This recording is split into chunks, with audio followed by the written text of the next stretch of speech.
Mon intervention portera sur le financement des EHPAD, même si c'est un sujet qui a été abordé lors du vote du vœu.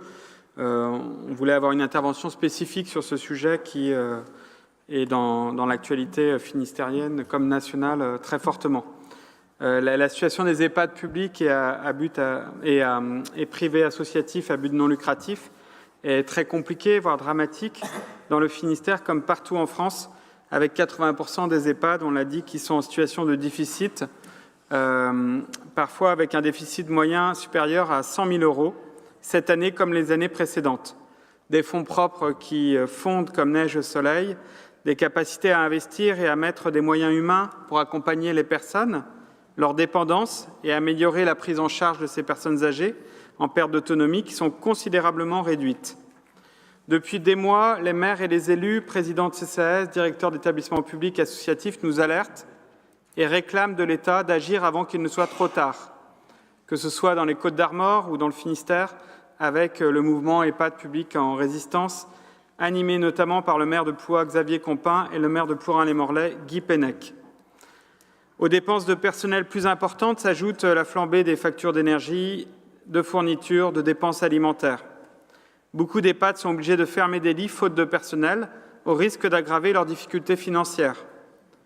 On est très loin aujourd'hui du taux d'encadrement de 1 personnel pour 1 résident, qui rendrait l'accompagnement en EHPAD plus digne et plus humain, même s'il faut signaler, une fois encore, le professionnalisme et le dévouement des personnels, comme ceux de l'hôpital public d'ailleurs. Un tel niveau d'accompagnement humain nécessiterait au niveau national un recrutement de 200 000 personnels, ce qui pourrait être un objectif porté par un plan pluriannuel grand âge dans le cadre d'une véritable loi grand âge. Les charges nouvelles liées à l'extension de la prime Ségur aux oubliés du Ségur ne sont pas compensées par l'État, on l'a dit, pas plus que les hausses de dépenses de personnel liées à la rotation des personnels, aux difficultés à recruter, à l'intérim médical. Le vœu que nous avons voté ensemble le rappelle. L'État devrait au moins compenser intégralement au département l'extension de l'octroi de la prime Ségur, décision qu'il a prise unilatéralement.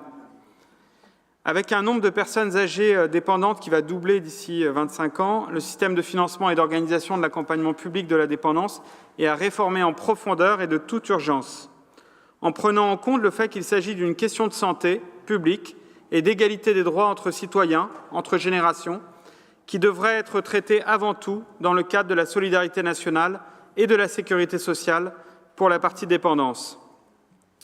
L'instauration d'une 2e journée de solidarité, d'une 2e journée de travail supplémentaire non rémunérée, avec la suppression d'un 2e férié après l'expérience Raffarin, n'améliorera rien sur le fond. Ce sera un coût supplémentaire porté au principe de financement de la sécurité sociale à partir du travail socialisé et des cotisations sociales. Sinon que cela nous habitue à la logique du travailler plus pour gagner moins, ou pas plus. Augmenter les cotisations sociales des salariés et des entreprises pour financer la sécurité sociale, les besoins liés à la dépendance des personnes âgées vieillissantes relèverait d'une logique plus efficace, structurelle et sociale. Augmenter indéfiniment pour nos aînés et leurs familles les tarifs des EHPAD en laissant évoluer à la hausse le taux directeur n'est pas une solution non plus. Le coût mensuel des EHPAD a souvent augmenté de 300 à 500 € cette dernière décennie dans les EHPAD finistériens, pour atteindre souvent un niveau de plus de 2 000 ou 2 200 € par mois, bien au-dessus du niveau moyen des retraites finistériennes. Ce n'est pas la désindexation des retraites sur l'inflation ou leur non-revalorisation décidée par le gouvernement Barnier qui va améliorer la situation. Il y aurait plus intérêt à financer un service public de la perte d'autonomie par l'instauration d'une contribution de solidarité pour les actionnaires, par exemple à hauteur de 2 % des dividendes perçus. Cela rapporterait 2 milliards. Rappelons que l'argent existe en France. Les dividendes versés aux actionnaires n'ont jamais été aussi élevés en 2023, 63 milliards d'euros. Les bénéfices des entreprises du CAC 40 sont, eux, de 145 milliards d'euros en 2023. On pourrait également instaurer une redevance sur les EHPAD commerciaux à but lucratif, supprimer les niches fiscales pour les investissements immobiliers à but lucratif dans les EHPAD.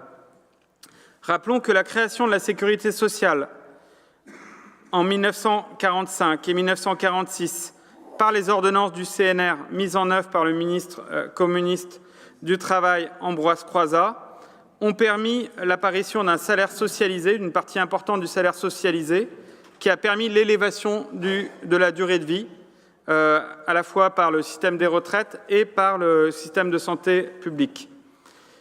Et ça a permis également une limitation des prélèvements privés sur les richesses produites par les travailleurs, de l'ordre de 200 milliards d'euros. C'est ce chemin qu'il faudrait faire encore aujourd'hui si on veut couvrir les besoins non satisfaits de la perte d'autonomie et du secteur de la dépendance.